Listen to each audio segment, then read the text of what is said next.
How did you sound there, Captain?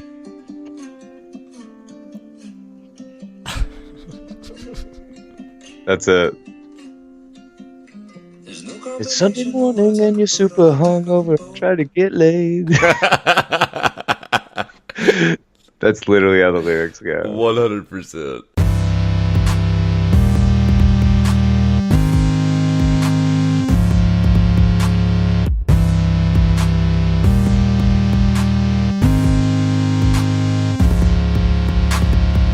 Hello, everybody, and welcome back to the Tether Radio Podcast, the only podcast keeping you from spiraling out into the infinite abyss. My name is Daniel, and I'm joined, as always, by my brother and co-host, Joseph. Good morning. Good morning. Good morning. That's exactly right. What is that, a sausage commercial? I don't know. Random fucking fact that I found out the other day. Yeah, lay it on me. So Walt Disney was a huge fucking smoker, and you're saying he had a penchant for meat that had been laid over an open fire. Exactly. Oh, so you've heard this already? No. Yeah. He also secretly invented the big green egg. Yeah. Okay, go ahead. No, but let me write this down real quick. So at Disney World, every photo that had him smoking in it it's been photoshopped out. And so like you can look at photos and he's got his hands kind of like that's why they teach people at Disney World to fucking point with 2 fingers or 4 fingers. No. I swear to God. Where did you read this? I can't remember. It was online. It's not real then. No, but I mean, like, it makes sense that they photoshopped it out, and then at the same time, isn't it kind of weird that Walt Disney is always like, obviously, if he had a fucking cigarette in his hand, he wouldn't be pointing with 1 finger. You think that's fake news, bro? No. I just think it would be really funny if they didn't Photoshop it out. Like thinking about it with like a cigarette bobbing between his lips, being like, "No, Mickey fucking Mouse." That's what I'm saying. Yeah. You know what I mean? Like, yeah. Walt, I don't understand. No, he's like a fucking mouse. He's like the size of a human. He's like a jolly fucking mouse the size of a human. He's got a like a round ass and like a, you know, like he's always shirtless and he's gonna date a woman that's always pantless. Yeah. He's gonna date a woman mouse. What do you mean by woman mouse? She doesn't have a shirt on. Whoa, Walt. Yeah, that's really, really interesting. I thought it was, but yeah. Actually, I want to say that it popped up on the Reddit feed. Interesting as fuck. You know what? So I just popped over to Travel and Leisure, and they're like, you know, entertainers or whatever that are pointing with 2 fingers. That is fucking that's awesome. Hey, the more you know.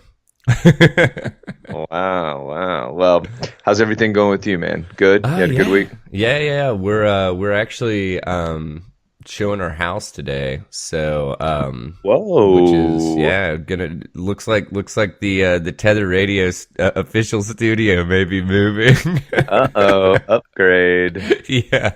Upgrade. Well, I'll tell you what. Why don't you in the new studio? Why don't you go ahead and park a Keurig in there? Because last time I needed a little shot of Joe, and it was a little inconvenient for me to go downstairs. I think no shit. I might actually, depending on where we move, I might end up trying to throw up some like egg crate or something on the walls to try to get a little bit better or a little bit less reverb. And basically make it sound like I'm not like in a big ass room that's not made for recording. So I think we need to let the listeners decide. Yeah, it's true. I think that's you just pressing your views on the rest of us. But anyway, all right. Well, let's take a hard left turn with this first article. Let's tee it up and kick it off. So. All right. for those of you that are uninitiated, I might have to go through a brief explanation here, but it is worth it. ASCII porn. Do you know what this is? No, I do not ask it. Or, well, I don't know what I was about to say, by the way.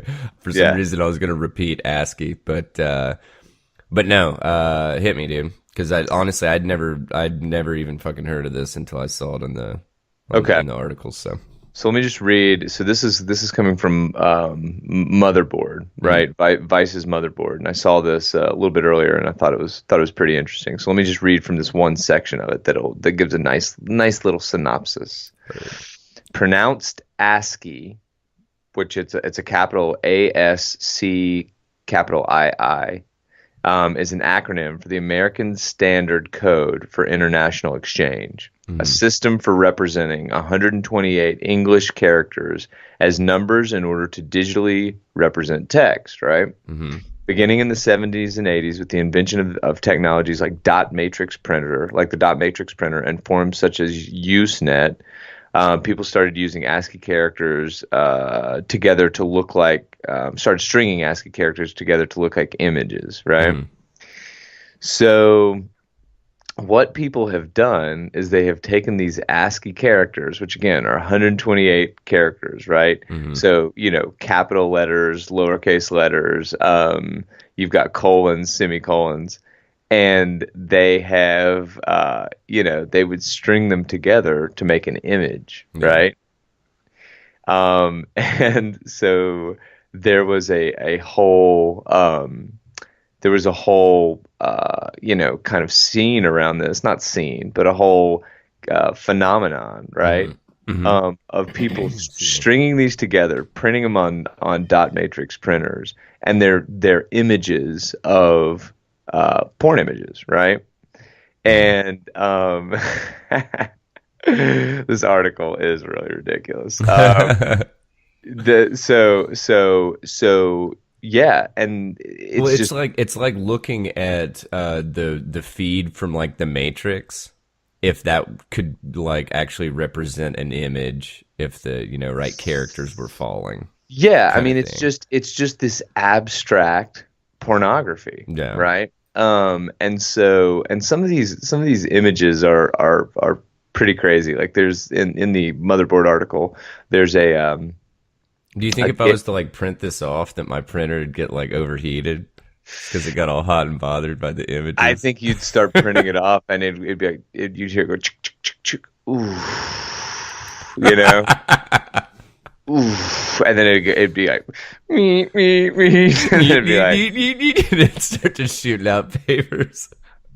Yeah, that's exactly right. Like it's it'd start panting. And then it would stop, and then you'd hear, and you'd look over, and there'd be a cigarette sticking out of the front of it. A pool of ink below it. Yeah, a pool of ink below it. That's exactly right. And it would. That's exactly right. No, but this is it's just pretty funny. I mean, I don't know. The reason that I wanted to put it up on here, I wish I would have discovered this through maybe a different source than Motherboard, because once it's hit Motherboard, it's gone prime time. But I just think that I just love little dark corners of the internet like this. Yeah. It's so fucking random, and I'm sure you could write a program that could, that could put this stuff together pretty quickly. Like translating an image into ASCII. Yeah. I'm sure you could, right? Because I'm sure you could, whatever. Like if you look at some of these images, they're just using the difference in width of letters, width and height of letters to kind of shade to provide different relief, right, through the image. Yeah. But it would take an immense amount of time to put this together, right? So I'm sure there are programs that people put together that did this, but it's just it's really amazing. So there's some other links in the article that give you more examples of ASCII porn and what it is. But anyway, I just thought it was a cool short article to get it kicked off, Yeah, no, honestly, I mean, it's kind of crazy because it is one of those situations that the closer you get to it, the more distorted the image is. But like, dude, like you scroll down through this article and like they have that dot matrix printing or print off of basically like a centerfold, and like, dude, it's kind of crazy the detail that they're able to achieve. Yeah, but. Anyway, yeah, it is pretty interesting. But I mean this is what I love about the internet, man. Mm-hmm. Is not it's not just, I don't know, it's just this really, really, really interesting linking mechanism that just allows people to take and iterate things so insanely quickly, right? Mm-hmm. And so something like ASCII that can just be twisted and bastardized into something else that actually ends up being like really, really cool, right? Mm-hmm. And I this happened very quickly after ASCII was was invented. I think it's funny to think about somebody sitting there and being like, you know what I could do? You know what I mean? Yeah. And just fucking taking the time to build the first ASCII porn image. But well, it's like this. You keep going down through this article, and this is the last thing on. We'll move on from this, but this stroker game. Oh God, yeah. It's literally like, well, I guess this would be considered whatever Petsky. I'm not familiar with that, but yeah, so I mean, it's literally just a dude, like, it's like Oregon Trail graphics of this dude basically masturbating and there's a Peter meter. Yeah, dude. Yeah. Well, so Petsky is let's see. Petsky is based on 1963 version of ASCII. Let's see. Assuming the graphics mode is unshifted, Petsky has only uppercase letters in its power-up state and an up arrow instead of a caret. Let's see. Why does this matter? Yeah. So basically, it's just an evolution from ASCII, it sounds like. Gotcha. Yeah. Yeah. So yeah, it's sorry, I was just sounds... reading the instructions for this game, and it's like what do you do with the Peter meter over there? Yeah, so it's like I'm just gonna read this real quick. The object of stroker is very simple and basic.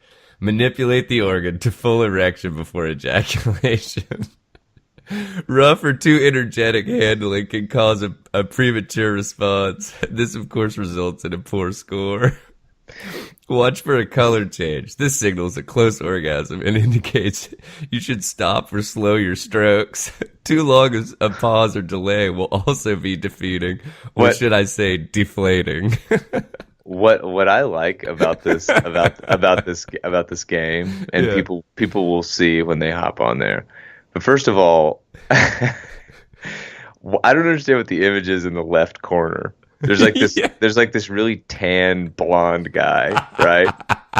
and like obviously he is stroking something that isn't his. That's because his hand is completely a different color. It's completely a different color, and then also he's got cufflinks on. You know what I mean? So this guy just came from like a fucking black tie event, Yeah, I mean, dude, it's Oh my god. Anyway, maybe he's living his best life. I don't know. Dude, he's a highfalutin gigolo. Yeah, there's a good chance he's living his best life because Yeah, el bienvenido, Ami. He looks like he spends a lot of time in Miami or something, man. And Oh, that's amazing. I say that because of his tan complexion. He is a blonde-haired man with super tan skin, stroking something that is very, very opposite his skin color. So anyway, good for him and good for the ASCII game. But yeah, y'all check it out. It's super, super interesting. There's also a couple of links in there about taking traditional, or not traditional, but photographs and then actually converting them to ASCII photographs. So anyway, it was just an interesting piece of history and piece of internet history. So there you are. So let's truck on here. Yeah, dude. So we're gonna take a super hard turn. Super hard turn. Anyway. So I pulled this one from the Next Web. This Chinese app reportedly maps nearby debtors to get you to shame them. So this is kind of piggybacking on, and I believe that we covered it in a previous episode.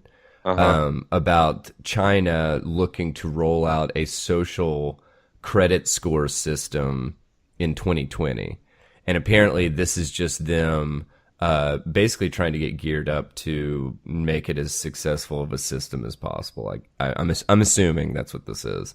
Right. But anyway, so let's see. The China Daily reported that North China's Hebei, I guess, or Hebei, province is putting that idea, or putting the idea of basically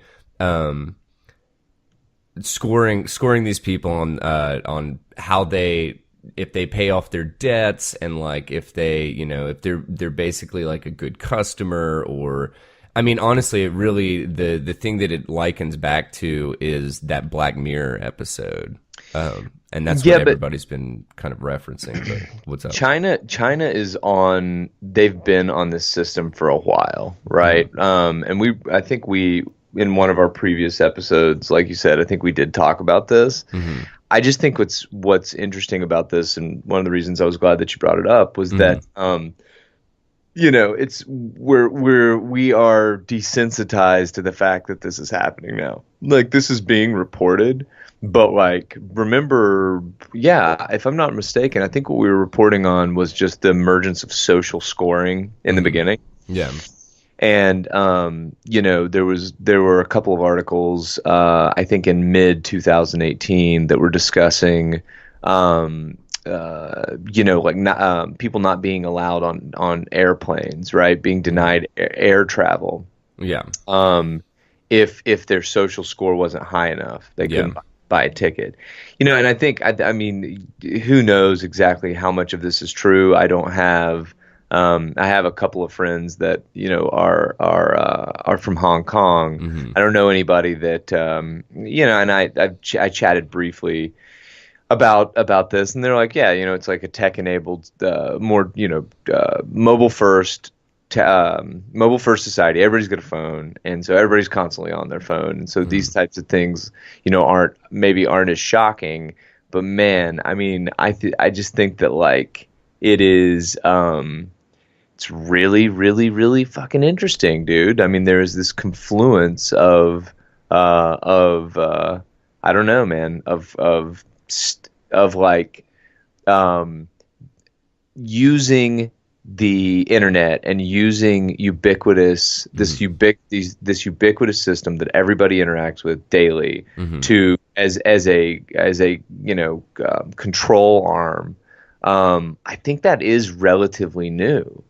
Right. Well, and the other thing, like, because kind of coming back to this article, is that it's basically the government putting, and I'm trying to figure out how to state this, but it's like putting the burden of, like, to a degree, policing stuff on the people and on, like, society kind of thing, because. But that's how this shit works, right? Yeah. Like, communism doesn't work. Like, police states don't work without submission. Yeah, yeah. Yeah, I mean and that sounds like an absurd thing to say, but if you unpack it just a little bit, like if there is complete rebellion, like there's more of us than them. That's like a good rule of thumb, right?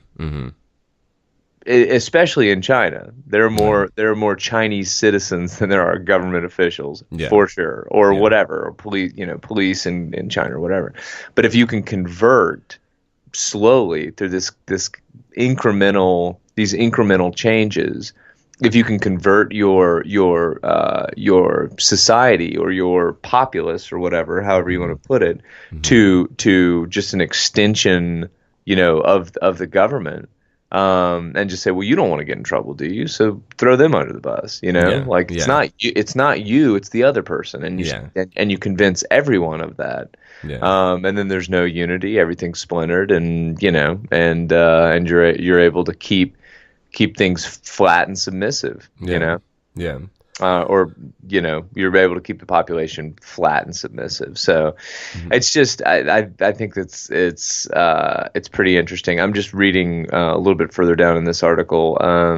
They said that a news agency had reported back in October of 2017, a Chinese news agency in October of 2017, that the Chinese government had plans to put a quote deadbeat shaming system in place. So, man, I mean, I really do not think that shit would fly in the United States right now. Oh, I don't know. What do you think? No, it would not in the fucking least, dude. But to be honest with you, I'm kind of interested to potentially update, do an update down the line and kind of keep an eye on this, because I'm really interested to see how much or how well it's implemented there. I mean, I think it will be implemented. I think it is. Go ahead. Didn't mean to interrupt. Well, no, because I'm assuming it's something along the lines of like, okay, so you get marked as a debtor or whatever. I mean, the biggest example they use is somebody, let's see, lets you know if there are debtors around you within a 500-meter radius, but also displays personal information about them, including their names, national ID numbers, and why they're on the blacklist in the first place. Okay. So, and it says it makes it easier for people to whistleblow on debtors capable of paying their debts. Okay. So this makes me think of like somebody that's like over shopping in like whatever the shopping district somewhere, and somebody else, they pop up on somebody's phone that they're like whatever, have a poor social score and they owe a bunch of money, but they're over like buying a bunch of fucking technology or clothes or some shit. So someone's gonna go out of their way to go over there and be like, hey man, you fucking kidding me? Like, seriously, I know you owe a lot of money. Do you think you should be buying that? Because that's what it makes me think of, right? Yeah. I mean, I think that.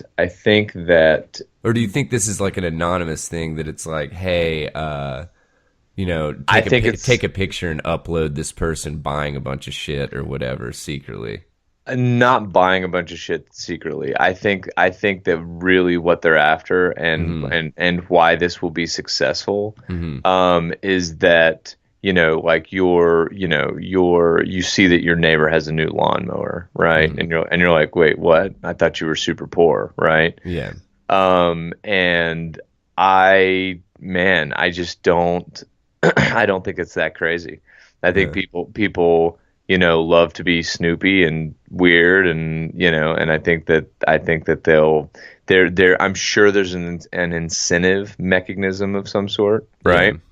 For people to, well, you probably get a better social score to rat on like the more that you report. Yeah, to rat on other people. It's really interesting, man. I don't see how we get around this at all. Period. Because I think that the internet, and we talk about this all the time, so at risk of beating the same drum again and again and again, we talk about the fact that the internet is so new, really, really and truly, it is super new, You know, I mean, it's not like it's been around for, I mean, in a meaningful way for 25 years, really. Yeah. You know, people don't realize this, but like broadband, super fast internet, like we know it today, you're talking 2008, 9, 10, like really rolled out, you know. So it's just, I don't see how.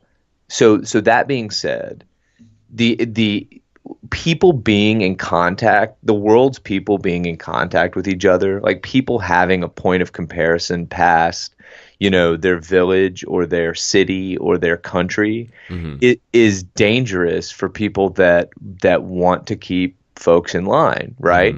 And so like if you grow up in a place and all you've ever seen is one certain type of behavior, you could actually not know that there's another way to do things, right? Yeah. And that sounds like a really foreign idea in the United States, or frankly in any, you know, quote, free Western country. But the liberties that we have are first of all extremely liberal, you know, on the spectrum, right? Like we have a lot of freedom, you know, and so anyway, including the freedom to, you know, make good or bad financial decisions and then hopefully be held to task for that, right? Yeah. And so if you think about it, like, isn't it interesting to think, okay, if somebody's like deeply in debt with a company, like let's walk that through, right? Like, is it a mom and pop? Is it like a fucking farmer's market that's saying like, hey, this person hasn't, you know, I'm keeping like a, you know, a paper ledger on, you know, this guy, and he seems to not. Of course not. Of course not. That's not who's paying. So it's like when you boil this up, you know, it probably comes down to, you know, groups that have enough of a are familiar enough with technology where they could be monitoring that anyway. You know what I mean? So it's like, so is this kind of excuse me, hearkening back to the thing that we covered in regards to like bank debts kind of thing, and like the like remember the nudes thing? Nudes. Yeah. I mean, I think that what I think is that any agency, any entity that you're in debt with, right, that would be using an app like this, like they don't mention what type of debt, right? But like any agency that you'd be like a credit card company or whatever, right? Yeah. They have the technological capacity, without a doubt, to track you and make sure they're getting their money, 100%, right? Yeah. But this is a way for the government to step in and say, well, you know, really, people should be minding their debt load, and you know, we need to make sure that people are shamed into paying their debts if they can. You boil that up, debt on personal balance sheets is generally not good for the economy, right? Yeah. So thinking about this in macro terms, this like, you know, overreach by the government to make sure that people are living within their means, to make sure that you know, they can accurately understand maybe where the country is in terms of like personal debt loads and whatever, so that they can, you know, ultimately have a centrally planned economy. I mean, that it sounds absurd, but I really think that when you boil all this shit up, like that's really where it goes, right? Yeah. And you know, look, China's super interesting. I mean, I think we're getting ready to have a come to Jesus moment in the world economy, and kind of figure out that a lot of what China has been reporting is not really real. Yeah. And I think we'll get into that on it, and maybe from a different angle, maybe not from an article like this. But anyway, my point is these overreaches, without a doubt, we're going to see them more and more. I don't think that shit would fly, you know, in the United States. But I also, speaking of flying, I also don't think that in 1952 it would have been acceptable at all for people to stand in line for hours and have to get butt ass naked to get on a plane. Yeah. Now, I understand why all those policies and procedures are in place, and I don't necessarily disagree with them. But you know, incrementalism is a very, very, very real thing. And, you know, things like this, Man, is it cause for concern? I mean, not really to me, because I don't see how you get around it. Yeah. Period. As long as there are people that want power, right? As long as there, and this will be, I'll wrap with this, but as long as state sovereignty is at odds with personal sovereignty, which it has to be in order to keep control. Yeah. You can't do whatever you want. Like that's ridiculous. Like we have a ton of freedom in the United States, of course, but you can't do whatever you want. Yeah. Like you can do a lot, you can do most of what you want, but you truly can't do whatever you want. Which, by the way, I don't know that's necessarily a bad thing. It's just a fact. Yeah. So yeah, man, it's going to be really interesting. Where do you stop this, right? Like if somebody's in debt, do you turn their power off? If somebody's in debt, do you deny them, like essentials until they get on a plan to pay it back and start paying it back? Does debtor's prison return? I think that's very realistic in a place like China. And so, man, I don't know. I really appreciated this article, and we shall see and keep people updated for sure. Faux show. Which we will. We'll try to keep our ear to the ground in regards to this stuff and see how this implementation actually, how it affects China, or if it I don't think it's gonna blow back in their face, but yeah, it'll definitely be interesting to see how it plays out. So. Yeah, man, I'm totally into it. Well, look, we haven't shit on Facebook in a while, so I know. Why don't we go ahead and do that a little bit, right? Yeah. So I don't know how many of y'all are on Facebook. I'm not a big Facebook user, but we saw this pop up. You're not a power user. I'm not a power user. That's exactly right. I'm not a power user just yet. I'm working my way up. Yeah. But so this meme showed up on Facebook, right? And I think this was actually this week, right?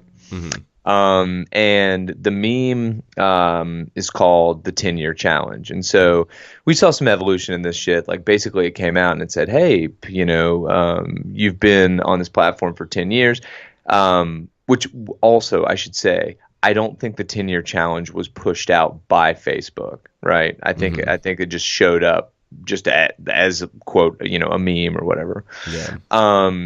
And so people were getting other people to put pictures up that compared themselves 10 years ago to a recent photo. Yeah.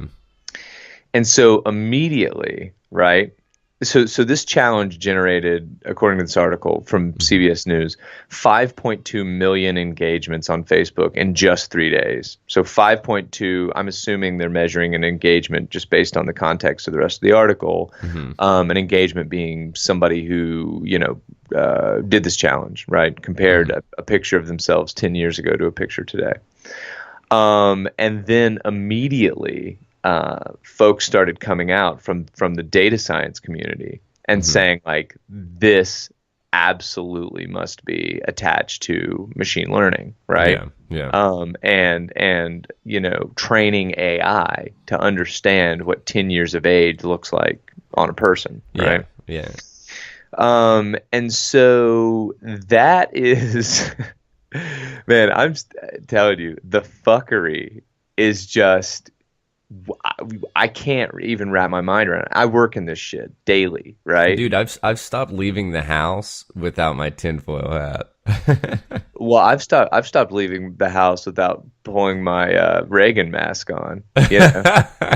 Like I'm, and that's it. And I talk in the voice too, right? They're just like, sir, did you want fries with that? And I'll be like, I'm not a crook. And they're like, that's Nixon. Oh, excuse me. I just totally fucked my reference up. I was gonna tie this all back into Point Break. And I just totally blew it. I totally fucking blew it. I was gonna take us all on a journey that ended with a Bodhi and War Child, Yeah. with a Bodhi and War Child exchange there.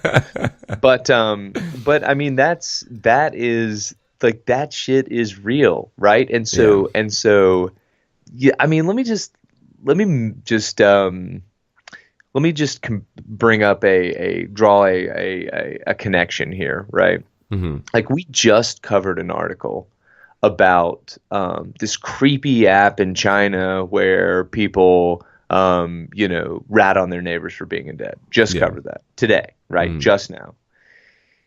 But skin that another way, and there's no, like, for people to think that any of the shit that you see online is just for fun or not being monitored or not being, I don't know if I want to say monitored, but is not like large agencies, large companies aren't aware of that is fucking absurd. Well, dude, I mean, even when we were setting up our social media stuff for Tether, and they have all of these different ways to insert or whatever, tack on some kind of tracking thing onto URLs to figure out how many clicks we're getting and stuff. Which, P.S., we're not using that shit because we didn't want to pay for it, but. Right. But it exists, dude, and I didn't realize how easily implemented it is. You're saying through Facebook.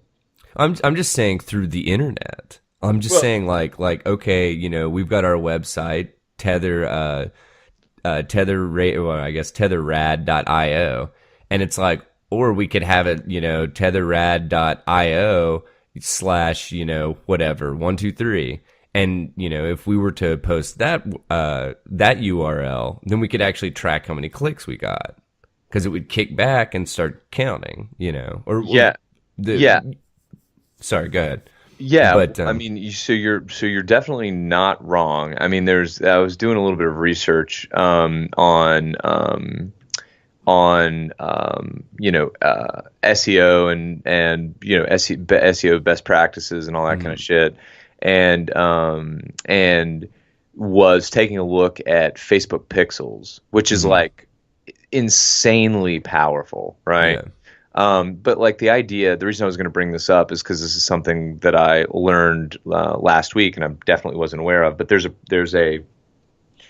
like an advertising or a marketing, I guess would probably be the best way to phrase it, but like a marketing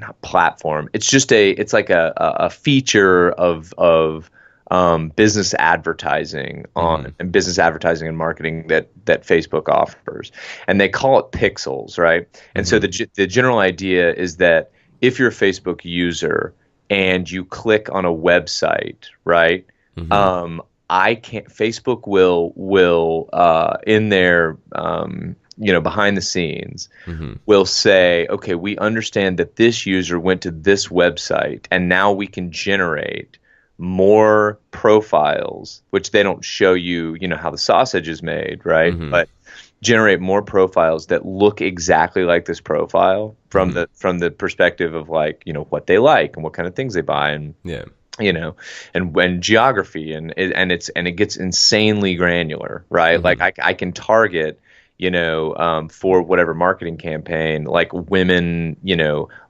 women between the ages of 50 and 65 in Omaha, Nebraska, right? Like it's fucking crazy how granular you can get.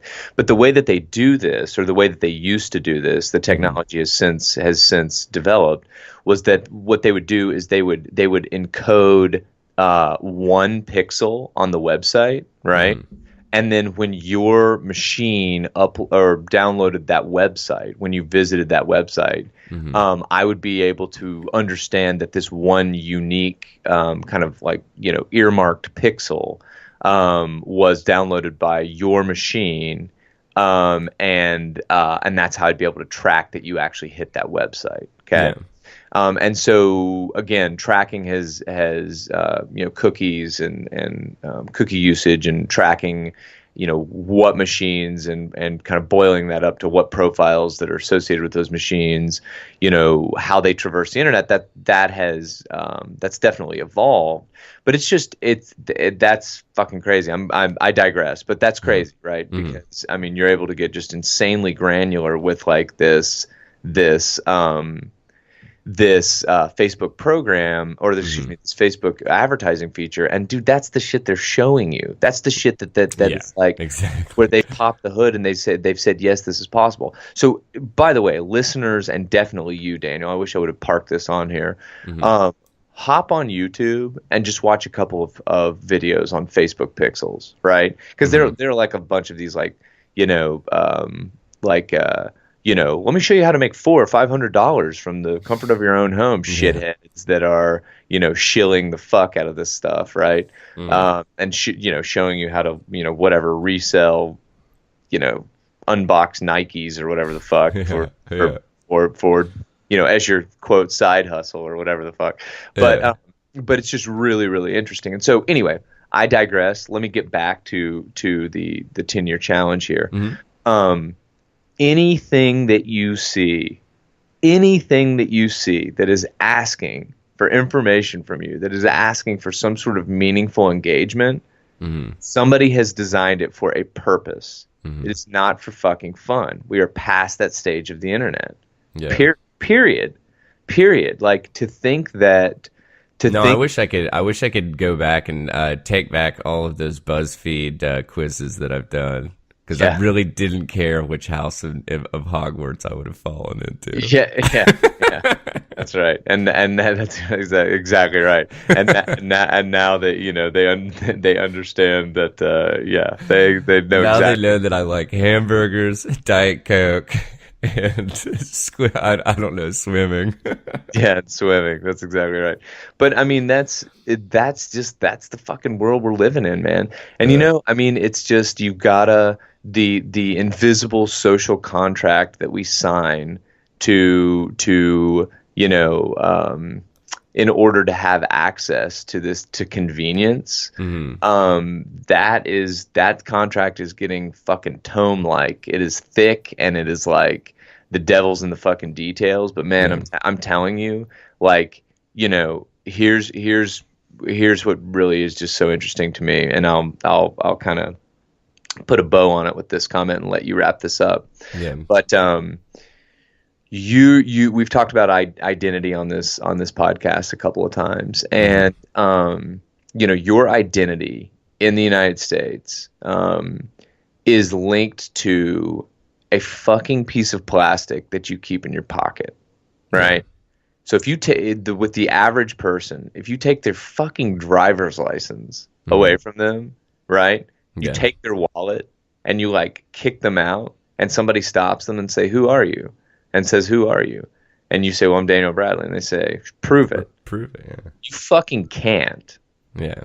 So clearly that's an issue, right? That like in a world that where we have to, you have no choice. It is a digital. They're like, "Prove you're Daniel Bradley." Zip. Right. Shit. And they say, "Embarrassing. Definitely him." No. But they say, prove who you are, and you just don't have the ability to do it. And so, I think that's the thing. Like, clearly, identity needs an upgrade, but I think these companies are just taking full advantage of this information asymmetry that exists right now. I mean, the average person, I think, the average person in San Francisco, like the average tech worker, has no goddamn idea what's going on. Much less the average person in Bakersfield, California, or Corvallis, Oregon, or fucking Chattanooga, Tennessee. Like, it's just, these guys are so far ahead right now.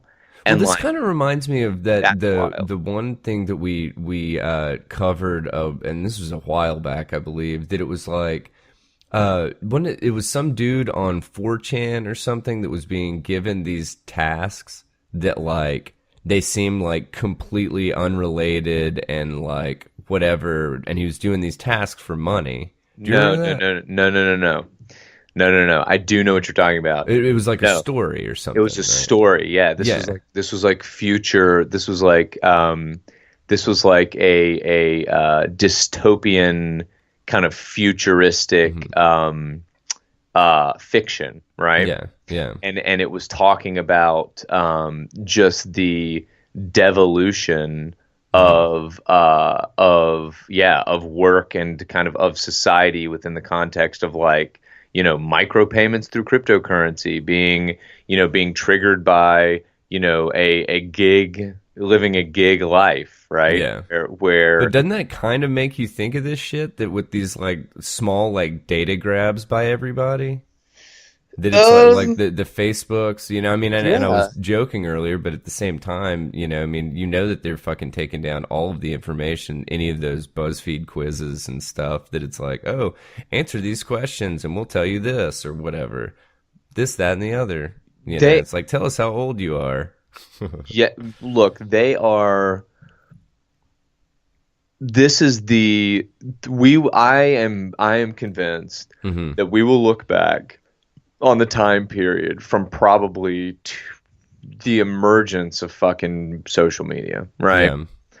And we will look at this as the single largest, or as the beginning of a data-powered identity state. Hard fucking stop. Hard stop. The world fundamentally changed when people started uploading real profiles, right? Discarding anonymity. Yeah. Uploading real profiles and building robust profiles online, and then actively tending to those profiles. Yeah. The world fundamentally changed. And I have no idea really what that means in the long run. But it's almost like we changed from like doing a 10-year census to just keeping upkeep of a fucking Facebook profile. Well, I mean, sure, you know what I'm saying? Sure, to a degree at least. No, sure, without a doubt. But what I think what I mean by what changed is, there is no, you do not have privacy today. You do not have privacy at all, period. I saw this article that came out the other day talking about why smart TVs are so cheap, right? I mean, dude, think about the number of TVs that already have microphones in them, right? That you could already, they had rudimentary voice command systems in them. And so it's like, this was something that, I mean, honestly, I hadn't thought of, because we chat about Alexa, and Alexa is very obvious, but if you have a cell phone in your pocket, if you have a computer, a laptop computer, or a computer, literally anything with a microphone or hell, a camera. And sometimes it's not even clear, right? Like I was hopping on my computer the other day, and I was just like, wait, what the fuck? This is like picking up what I'm saying. It's like showing me that it's picking up what I'm saying, and I wasn't in any program where that would be necessary. Yeah. So, there is no privacy. That doesn't exist. It's fucking Tim Cook. Well, and it's give me that delicious data. It's Tim Cook. He's got a set of headphones on. He's just like he's just listening to random ass people throughout the world, But that's where we are, man. That's where we are, and it's yeah. I mean, I don't see any reason to, unless you want to devote your life to, or unless you want to completely reorganize your life and go buy a goddamn, farm and just cut yourself off from the grid and never use cell phones and whatever. The number of steps that you'd have to take to completely remove yourself from this picture is fucking mind-boggling, right? Well, dude, it's like you've always said, man, and I'm pretty sure you said it even this episode, that it's like, this is the invisible signature that never took place to be part of society. That's right. That's right. And it's just becoming more clear, excuse me, what we're giving up for convenience. But look, man, and I said I was going to wrap a while ago, but final statement from me on this is that people don't really think about it, but like there was a time before all these rules and laws, right? Like there was, and that reality was no more or less real than your reality, right? So all of that is to say that there is a huge industry. There's huge economy. Let me put it that way.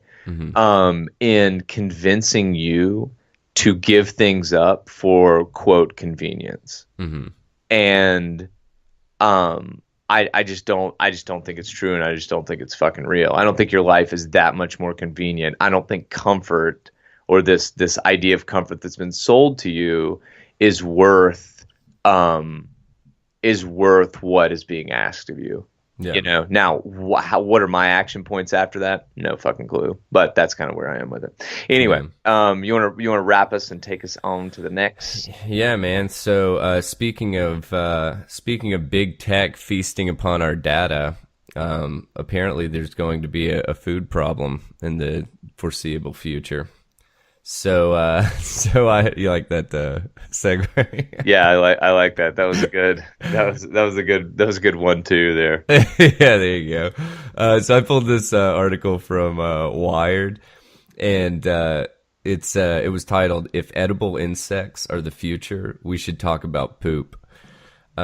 So it's not a mystery that there are a lot of people in the world that even though it's not a main staple of their diet, like snacks and stuff would consist of these, like using cricket flour, or having, these cooked or fried or something, insects, or like mealworms and stuff, which I actually, now that I think about it, I actually got to taste mealworms and stuff, because one of my buddies out in Granger, he had like a couple packets, and it was like, one was like Cajun, one was like barbecue, and then one was just like salted. Okay. And I mean, dude, and these were just mealworms that were flavored like that? Yeah, they were just like dried out, and like, I mean, it literally tasted like, honestly, like chow mein noodles kind of thing that had just, some kind of flavoring on them. It was actually pretty fucking good, but super tangent. Anyway, so Wired dove into this and tried to kind of explore, like, okay, if there is a food problem, there's not going to be one solution to it, and that's what they kind of outline in this article. Okay, because they just to kind of start off with some stats or whatever. They were comparing the amount of protein that's yielded, and they were comparing chicken and pigs to cricket protein, and cattle to cricket protein. So half of the food needed to like basically get the same amount of protein out of chickens and pigs, you would get you would yield the same amount from crickets. So using half of the amount of food to get a pound of protein out of chickens and pigs, you would be able to get that same pound from crickets. And then they went on to say a 1/12 of the amount of food given to cattle would yield the same amount giving it to crickets. Yeah. So I mean, like, these are definitely viable options, but the problem is, and they address this in the article, this would be one of many solutions, kind of thing. Like I said, right, just a second ago, it's a multifaceted problem, because once you obviously anything that's living is going to be excreting wastes, and they go on in the article to talk about cricket poop, or as it's apparently referenced in the industry, it's called frass. And they're like, okay, well, you take these small cricket farms, because sorry, I jumped ahead of myself. Most of the insects that are actually consumed now are wild caught, kind of thing. So okay, you don't have these huge scales of farms. Well, people have started exploring the idea of starting cricket farms and trying to maximize the amount of protein and edible materials that you can yield from these crickets, using, the smallest amount of food as possible, and water, and basically any kind of nutrients for the crickets. But the problem is once you scale that up, as of right now, it's not a problem. But once you scale that up, you're going to be using less land to feed these crickets, but they're also going to be producing, exponentially more waste. Right. So the cool thing about these cricket farms that they're referencing in this article is that they're actually looking into, okay, instead of basically just creating another problem, or I guess putting the problematic shoe on the other foot, they want to actually come up with something with a solution before the problem even exists, kind of thing. Which makes sense, So. And I'm talking about in regards to the wastes, right? So, but the waste isn't the deal with the waste that the waste would be is like beneficial because it's more in line with what traditional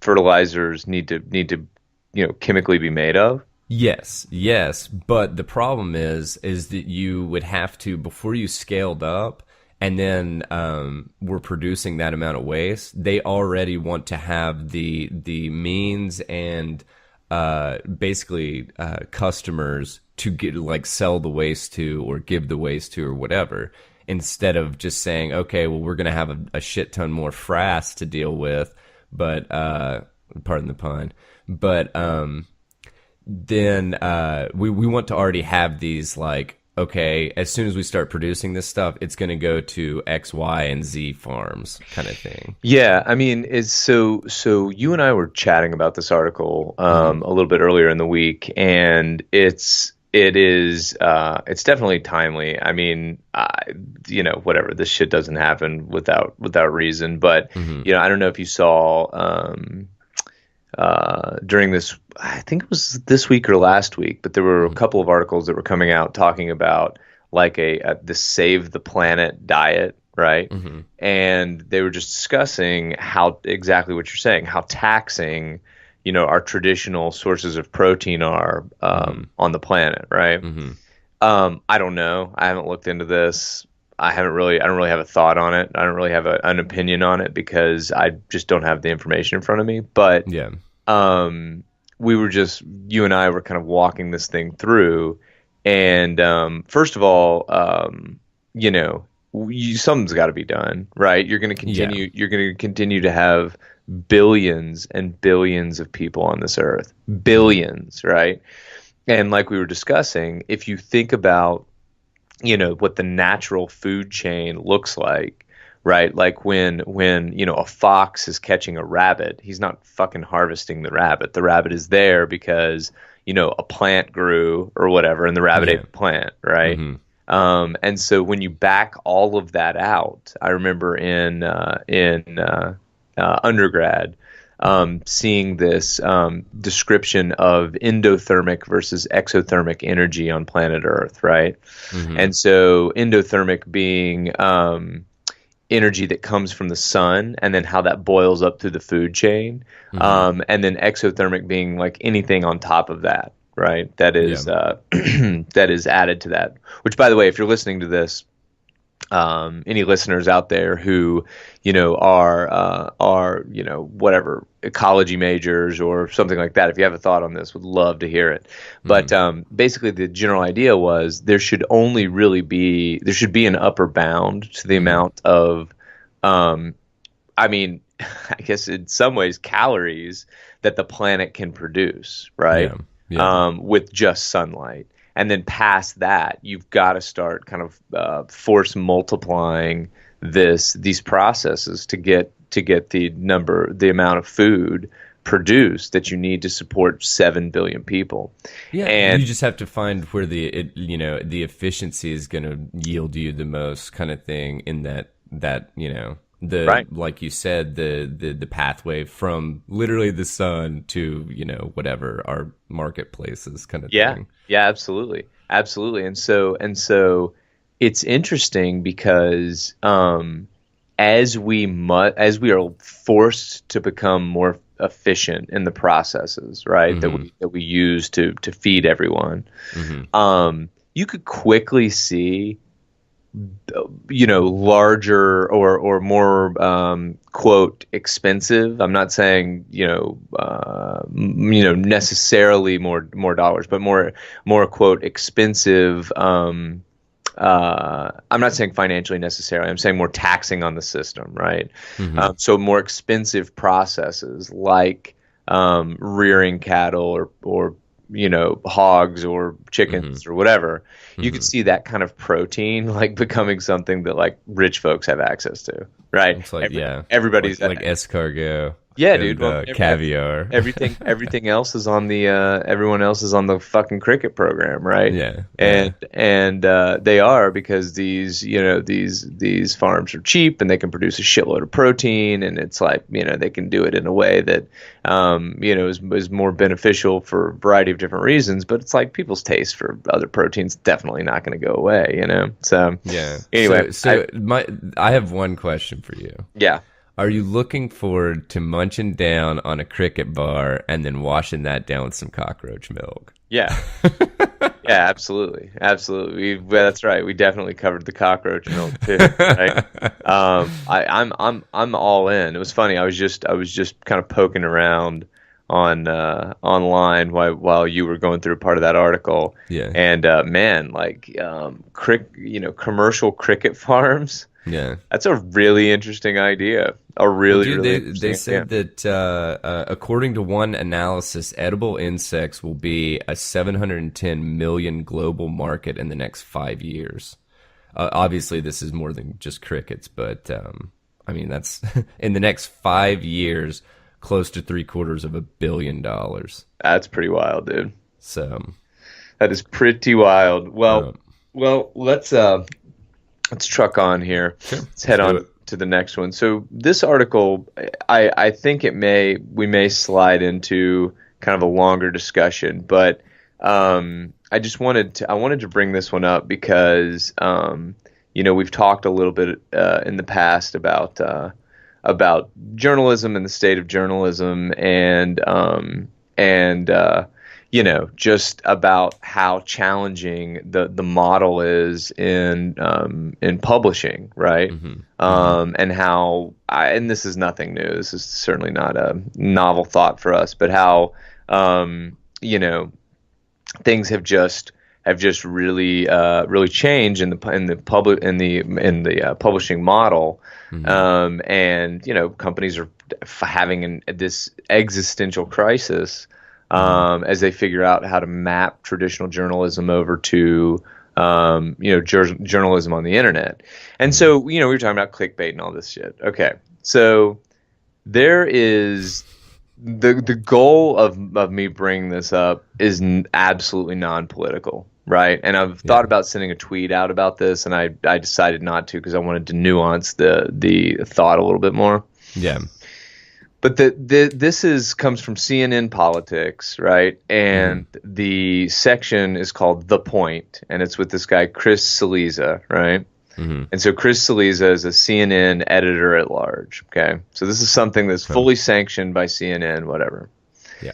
The headline is, Donald Trump just dunked on Nancy Pelosi's codal, and yes, that is the actual headline, okay? Yeah. And so this. Did you see the GIF that I sent you? Did you just send it? No, I sent it. I sent it via text, but it was just like this. They had photoshopped BuzzFeed onto this dude's head, and he's trying to jump to slam dunk a basketball. Oh, I did. This is the goal entirely. I did. And when it said the media tries to dunk on Trump or whatever, I did see that. But so we're in the middle for those listeners that are overseas. By the way, we see y'all in our analytics, and we appreciate it. And we so a little shout out to the folks in Europe. We appreciate you guys. Yeah. But so it's again, Donald Trump just dunked on Nancy Pelosi's caudal, and yes, dunked on Nancy Pelosi's caudal, and yes, that is the actual headline. And so what it goes through to say here is basically, Donald Trump denied Nancy Pelosi this overseas visit. Right, Pelosi was set to leave later Thursday on the CODAL, and I think CODAL stands for Congressional Delegation Traveling Abroad, right? It's short for Congressional Delegation Traveling Abroad. And so Pelosi was gonna head out. Typically when members of Congress travel abroad, they travel on military aircraft. And so Trump writes this note to Pelosi that says, due to the shutdown, I'm sorry to inform you that your trip to Brussels, Egypt, and Afghanistan have been postponed, whatever. Again, because this is not, my point is not politics with this article. This fucking thing is written like a Facebook post, right? Like with this guy who I am assuming is a serious journalist. I mean, he is sanctioned by CNN, which is, I think, would consider itself to be a serious institution, right? So quick comment about this guy.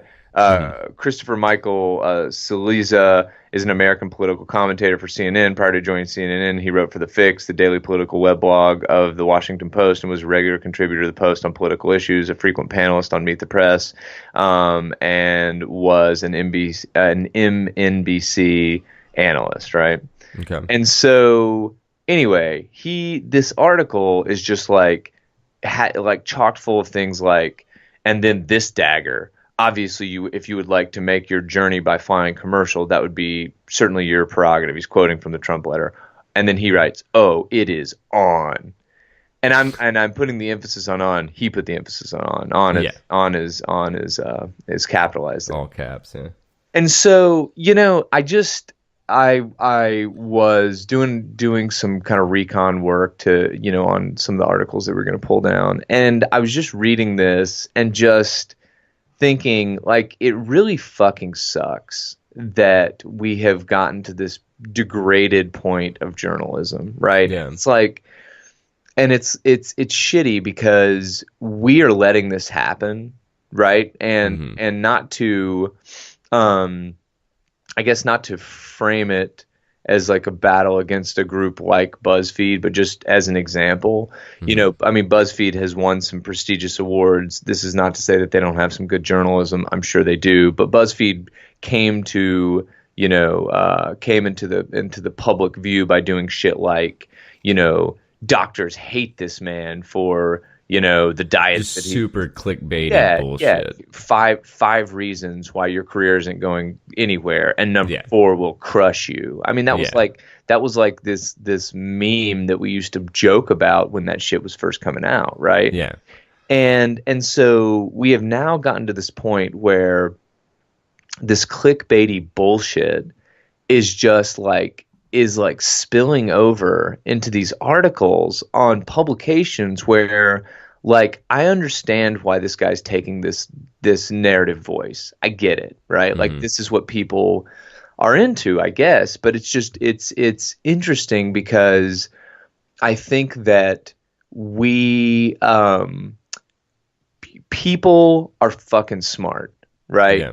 And I think people have the capacity to understand complexity and to think deeply about issues. Like, generally, I mean, this is fucking Game of Thrones is such a complicated story with so many complicated, overtones and undertones and whatever, and it's immensely popular, right? Yeah. Like, long form and this is where my mind is just kind of split here. Yeah. Long form in entertainment is like fucking full torque, dude. Yeah. I mean, you've got people that like binge watch these shows, and they are complex. The plot line is complex. Like the nuance in what's happening in these shows is complex. People are showing the capacity to be able to consume and enjoy long form complexity. Do you think that like and just super well? Let me just finish. Yeah, go ahead. Thought. Sorry, go ahead. Yet we are down to read shit like this on CNN. Yeah, and like I think that's something that I haven't fully worked out. And again, yeah. I don't have a fully formed opinion on this just yet. Need to think about it a little bit more. But it's just like that kind of striking like lack of, frankly, professionalism from an organization like CNN is pretty fucking mind-boggling to see that change in my lifetime, and I'm not that old. I'm in my early 30s here. So and looking at these news sources, like you said, I mean, there is a place for this type of writing, and it's called the fucking editorial section. Yeah, and because that's really what it is that it's opinions coming through, in my opinion, opinions coming through on these articles that should have been written more unbiased and just like even keel. And because I mean, dude, it's ridiculous. It's like you said, it's like am I reading a news article that is informing me, or am I reading Chris Saliza's opinion on politics right now? Well, I mean, the way this is something else that's problematic, right? Is the section of CNN politics is called The Point with Chris Saliza. So it definitely has like an editorial feel, right? Like an editorial section feel, but it's not totally clear. Yeah. And it's like, and the line is so blurred between, what is just someone trying to be funny or inject some kind of different, some like to me, I mean, again, man, I'm not that fucking old, but I can remember reading editorial sections and it being very fucking clear that this person was like, trying to add a little bit of levity, or like had like their shtick, right? That their voice that was like their narrative voice that was like their shtick, and they would be like, that's what they would do. They were highly sarcastic, or they were like would try to write in a comedic tone or whatever. But like this to me is just. It blurs the. It does. Go ahead. Yeah, it does. It blurs the line. It's really confusing. Yeah, well, and it's like okay, are you actually trying to inform people, or are you trying to entertain, or are you just doing this? The answer is both. Yeah, well, and I guess let me take a step back, because obviously these are not charities; they're businesses. They have to do to a degree. They are trying to get, not to a degree. They're trying to get as many people to read their shit and click on their shit as possible. I get that. Correct. But it's like, it's kind of one of those things that, okay, at what cost kind of thing. Are you know... Yeah, go ahead. Because it's, in my opinion, it's destroying really the foundation of journalism, because, I mean, journalists are supposed to literally report what they see, kind of thing, and not in a bias, not in a partisan, not in a whatever descriptor you want to use. It's supposed to be fucking center the court or whatever. But it's unrealistic, right? Like, I mean, Walter Cronkite, had a perspective, right? But I just think that like. And I completely agree with everything you said. I just don't think that we can get into like pining for days, journalism and days of yester, right? Because like that shit's gone. It's not here. It's not coming back. Like that's just how the fuck it is. But like I think until people, demand, like when, I mean. This is the beauty and the trouble with free markets, or relatively free markets, and capitalism, right? What is selling is fucking selling because people are buying it. It's a very simple thought, right? Yeah, yeah. And so when people demand something, it gets produced. And so I do truly think that we've reached fever pitch, a fever pitch in this type of writing and this type of journalism and just this type of, serious information being conveyed at the, in this like trivial fucking absurd way. I mean, we're in the middle of a goddamn government shutdown. The fucking federal government is partially shut down, right? And this like, quipping on this in like this like silly ass fucking tone, I just think just doesn't do anybody any good, right? Like, I mean, we need to be having, I had to take an Uber to a meeting the other day, and I was chatting with the driver, and she's an FDA worker, right? Now, this is a whole different conversation for a different day. Again, federal workers, unfortunately, have a certain profile and aren't really like go-getters for the most part. But you think about it. Think about the function that the FDA has put in place to do, right? Like I mean, the FDA is there to in many ways keep you safe. In many ways, just like regulate. Not in many ways. That is their mandate. And this person's just like, there's food that's going unchecked. There's, it's crazy. She's like, I'm driving Uber to hold the pieces together, right? So, I mean, like, there needs to be a deeper conversation in my mind about the fact that the government is fucking trillions of dollars in debt and that the budgets are, pieced together in the way that they are. That's like the bigger conversation that needs to happen. But again, conversation for a different day. Having that kind of insanely important information conveyed in this like jovial, silly ass clickbait manner, I just don't think it's productive. That being said, I think we're at a fever pitch, and I think long form is coming back full fucking force, man. Yeah.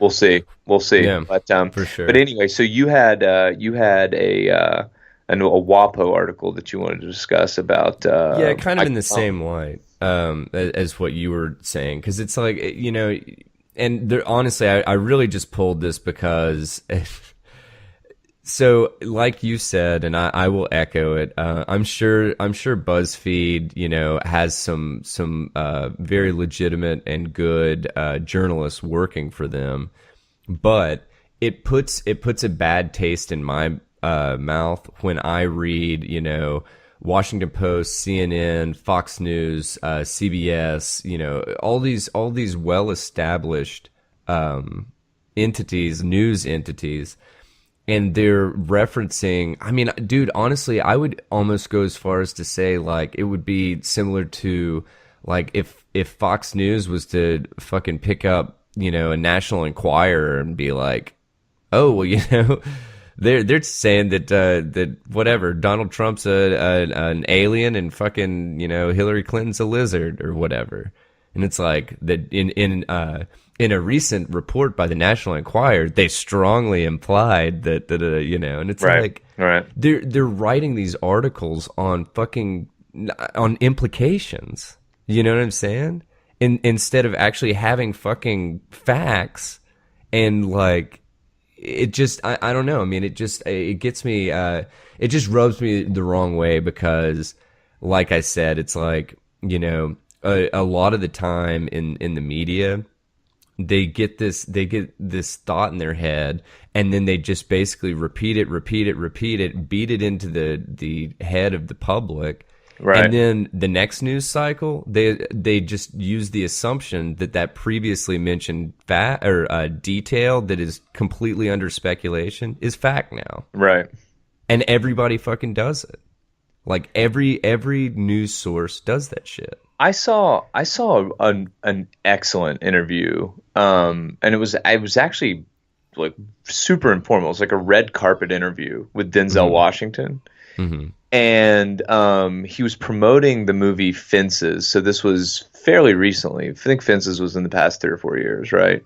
Mm-hmm. And he was talking. One of the journalists asked him about something, some news bite on him, and he's just like, "That's completely wrong. Where did you get that?" And they were like, "Oh, well, such and such other news article or news outlet said it." And he was like, this is the problem with you guys, right? He's like, nobody's interested in what's true. You're interested in being first. Yeah. And that is that's really kind of the state of it, I think, right? Like, the model that we use to incentivize reporting and reporters and whatever, it is about being first. And there is a lack of, I don't think there's a lack of integrity, man. I think journalists, I don't give a fuck what side of the aisle you're on. There are really, really, really, really smart people that are thinking about and reporting on these topics. But I think that their voice is forced in many ways by the business. And I get it. I totally understand. But it's just, in an age where information travels so quickly and is so important to just the keeping the population informed, it's kind of fucking unfathomable, man. Yeah. I mean, dude, in the United States, right? We flicked out an accusation that the president of the United States was a fucking Russian plant. That would have been, people would have been like marching on the White House with pitchforks. Yeah.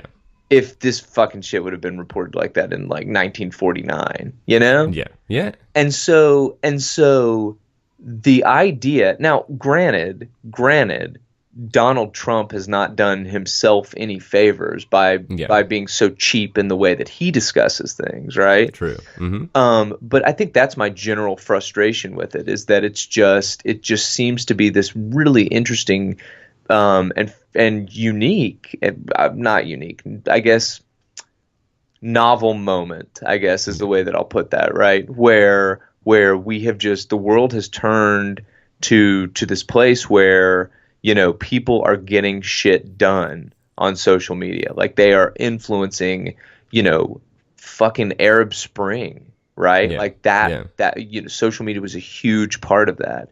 And so this is not to say that, these micro blurbs aren't important, right? And that having a limited number of characters to convey information isn't valuable. It is. Like RSS feeds. Actually, I don't even know if RSS feeds are still around. But this idea of like just of being in a sea of information and providing like little sound bites that help people get what they need quickly. Yeah. Absolutely, nobody's going to argue. It's super fucking valuable. But then it's just like when you can't fucking understand if something is entertainment or if it's like in-depth reporting, and we actually have to divide it out and say, okay, well here's the thing. Now long form is a thing. We're just not there. And I think that we're not in a place where I think most people even understand that there is like a different way to consume this information. I will say, and then we'll move on to the AOC article, and then we need to move into the home stretch here. Yeah. But I will say that that's one of the most compelling reasons that podcasting is going to continue to be fucking huge, because it just allows people to discover and to get hopefully a variety of different opinions in a way with very low friction. You're running, you can put some earbuds in and listen to this shit. You're in your car, you're hanging at home, you can tune this on, put this on, and it's not really taxing, but you can still consume a lot of information in a really short amount of time. And so anyway, there are a lot of media commentators that have pegged this and agreed that podcasting is going to be important. And so I hope that that's a step in the right direction. And frankly, that's fucking what we try to do here, right? Is present a lot in a relatively short amount of time, and just interesting things from the far reaches. We try to bring them front and center. So I don't know. We should have called this podcast "Food for Thought." Num num num num. Snackage. Okay, I'm gonna run through this AOC comment real quickly. Yeah. Fucking AOC is crushing ass on social media. Love her or hate her, it is unbelievable how this congresswoman has, in many ways, like, I think Donald Trump was probably the first politician to use Twitter. He normalized fucking social media. That's right. Like, and use in politics, I feel like. that's right. And AOC is right there, and she's crushing it. So I say this because we, after this our conversation we just fucking had about long form, politicians are gonna start, turning to this and using social media at scale to get done what they need to do. And frankly, at its core, I don't know that I disagree with direct connectivity with the people. I think it's actually extremely valuable. I just hope that these sound bites that are being pushed out can be, backed by some sort of long form. Long form is not the nature of social right now, but it's crazy, man. I mean, that's what, you just see how, AOC, who is squarely a millennial, right? Is like making references to, some really obscure kind of memes that have existed in the video gaming community and the just the internet community at large. And then it's just crazy because one of the things I was really hoping with Donald Trump that would happen is that, I mean, everybody hates this guy, right? Yeah. Republicans hate this guy, Democrats hate this guy, and that should tell you something, right? Like, that should be revelatory in that, if everybody is sitting on one side of the table, like that should absolutely inform kind of the way that you're understanding a situation. Because, dude, there's no fucking way that everybody's going to be on the same side of the table unless there's something, in my mind, fundamental that's being challenged, right? And in many ways, I think that AOC is a really interesting answer to the kind of Trump form of politic.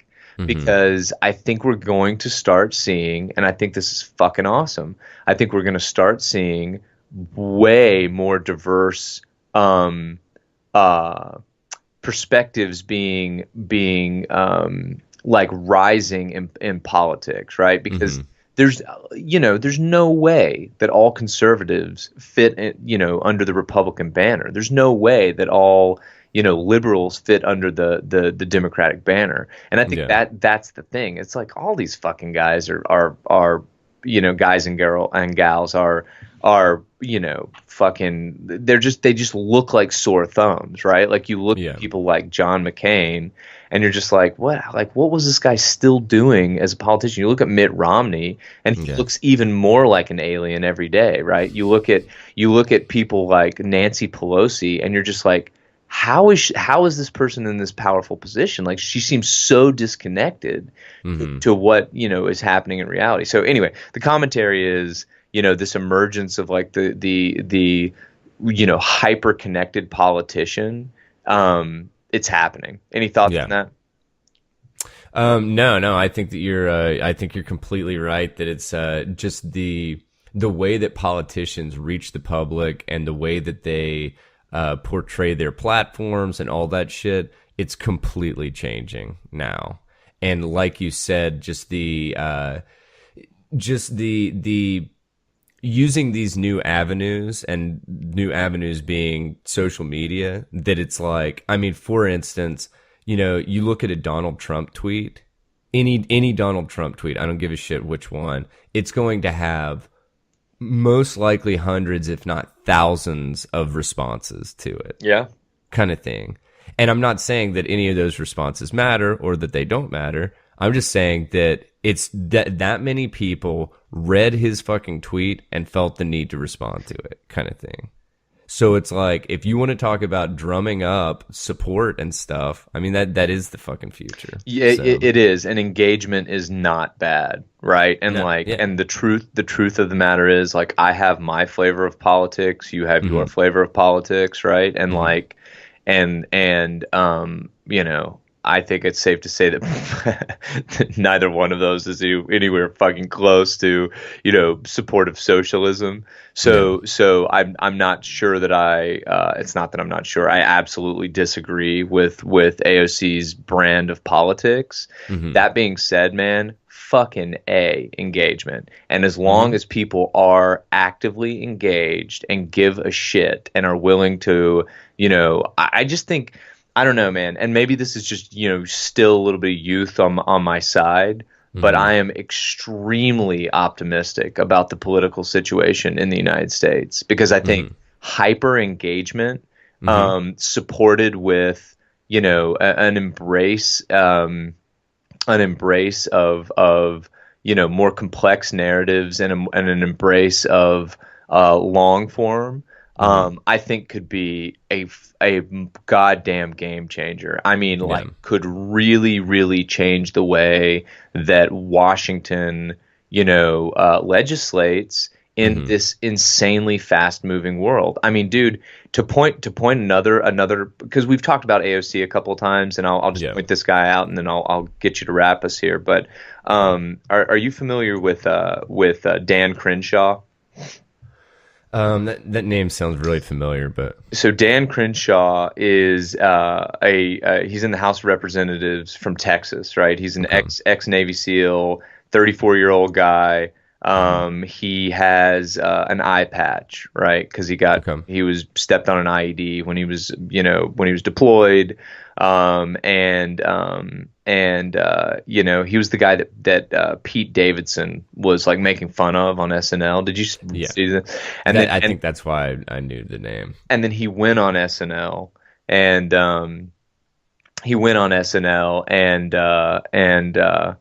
it made this big thing of it or whatever. And he's a good example of kind of like the other side, right? Like a moderate Republican. I think AOC skews like a little bit more like she is the most liberal of liberals.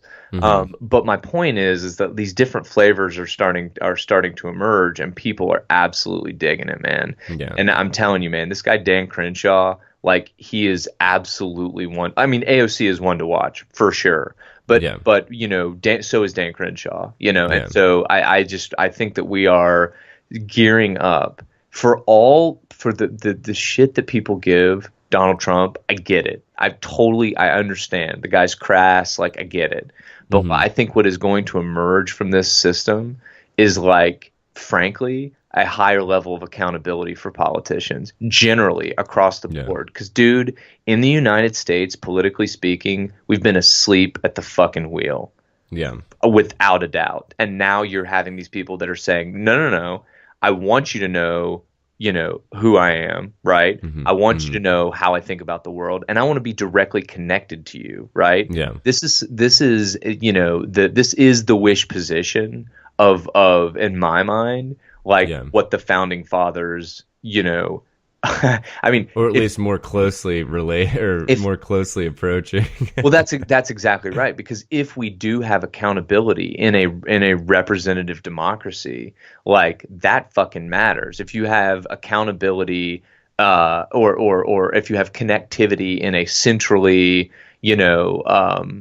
what's the word? Like a communist / capitalist system or whatever, you're fucked. But if you have that same system where people can be hyper connected to their representatives here, they're going to be holding them accountable. They're going to understand that Nancy Pelosi's having trouble putting fucking sentences together, press releases, right? They're going to see the energy of AOC. They're going to see the energy of Dan Crenshaw, and it's like, this freshman class this year, like, it was a banner year last year. And, like, my thing is, as long as people are involved, as long as people are engaged, there will always have to be consensus, and the pendulum will always have to swing. But, I love the trend, man. I love the trend. So anyway, okay, all right, dude. So, like, wrap us. What happens when you give your baby chili powder? So I pulled this one, just a nice quickie to end on. But Father visited by police after accidentally giving baby son chili sauce, which that's kind of an inaccurate title anyway, but it was from Sky News, so I'm not going to hold it that hold it that high on the journalism scale, I guess. Right. Anyway, so what happened? Yeah, so this dad was out with his wife, Paul Dawson. And his wife was apparently breastfeeding their child and then finished that up, and he was eating chicken wings. And so the wife hands the baby over to Paul so that she could eat her food. Well, the kid starts going crazy or whatever, and it said, so Paul put his knuckle in Ben's mouth, the baby, to pacify him, but forgot he had just eaten the hot wings. And so the father said the baby made a, quote, funny face, but did not scream or cry. And so he made a Facebook post that said, apparently 5-day-old babies don't like it when their dads put their fingers in their mouths after eating hot wings. Unintentionally, by the way, lol. Okay, so that was his post. Burn him at the stake. Yeah, right? It's like, fuck, man. These fucking, like, social media-driven witch hunts are just outrageous. But anyway, so Mr. Dawson was stunned when officers from Cleveland police knocked on his door a few days later to ask if he had been feeding the baby hot sauce. So someone saw this post and reported it, and then somehow, I guess it got around to they reported it to the local police, I'm assuming. And so the police didn't even look at the original post. They just went on the fact that this person had reported this. Let's see.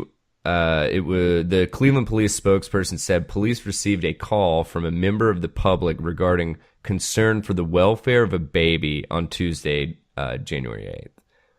So they basically, I'm sure that they phrased it that, you know, something along the lines of child abuse or whatever, you know. And so the police went to investigate this dude.